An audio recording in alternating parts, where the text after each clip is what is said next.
Have you ever just stopped and thought about how your favorite videos get onto your phone? I mean, there are no wires. It feels like straight up magic, right? Well, let me tell you, the real story of how Wi-Fi was invented is even cooler and honestly, way crazier than magic. So how does it do that? How does the internet literally fly through the air right into your hands? It's a fantastic question, and the answer is actually way simpler than you think. Okay, you ready for the big secret?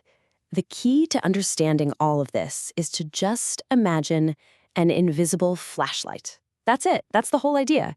If you can picture that, you can understand Wi-Fi. Okay, so imagine this. Your Wi-Fi router, that little box with the blinking lights, that's the flashlight.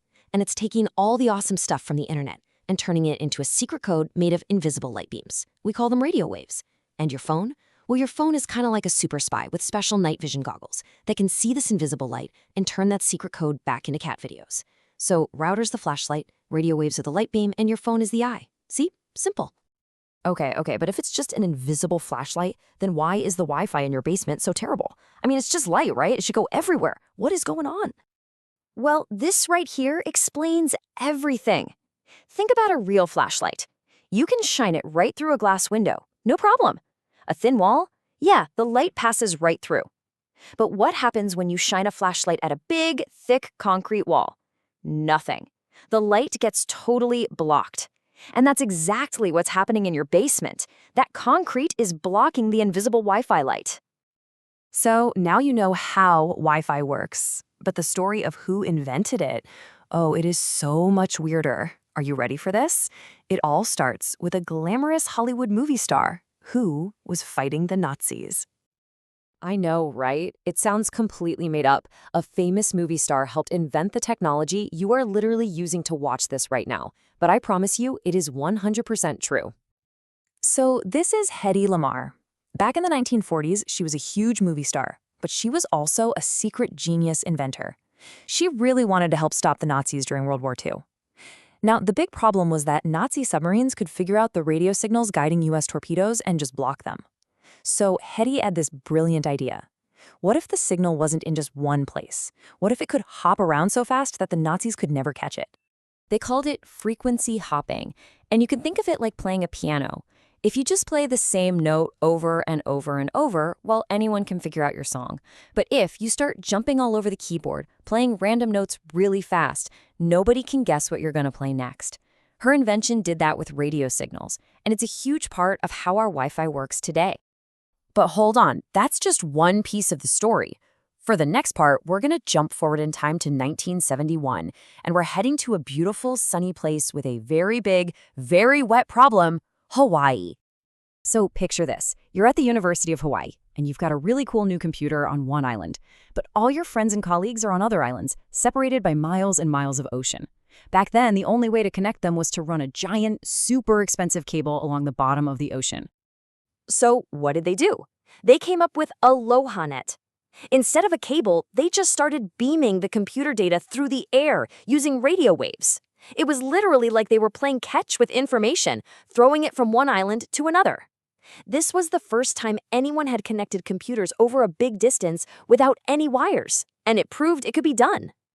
Okay, so we have a movie star inventor and we have island-hopping computers. But this last piece of our Wi-Fi puzzle, it is by far the weirdest one yet. It comes from deep space and a hunt for tiny exploding black holes. No, you heard me right. In the 1990s, there were these scientists in Australia, and they were not trying to make better internet. They were staring up at the stars with a single mission, to find these teeny tiny little black holes that were supposed to be exploding out in space. They spent all this time and all this money searching and searching. And you know how many exploding mini black holes they found? 0.